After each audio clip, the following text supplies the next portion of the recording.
Հետևյալ օրը Հովհաննեսը տեսավ Հիսուսին, որ գալիս էր դեպի իրեն ու ասաց. Ահա գառն Աստծո, որ վերցնում է աշխարհի մեղքը։ Սա այն է, որի մասին ասում էի։ Իմ հետևից գալիս է մեկը, որ ինձնից առաջ էր, որովհետև ինձանից առաջ էլ կար, և ես չէի ճանաչում, որպեսզի հայտնի լիներ Իսրայելին, ես եկա ջրով մկրտելու։ Հովհաննեսը վկայեց և ասաց.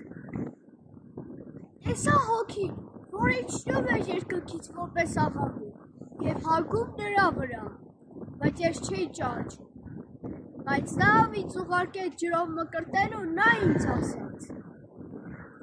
ում վրա որ հոգին իջնի և կանգնի, նա է, որ մկրտում է Սուրբ Հոգով։ Եվ ես տեսա ու վկայեցի. սա է Աստծո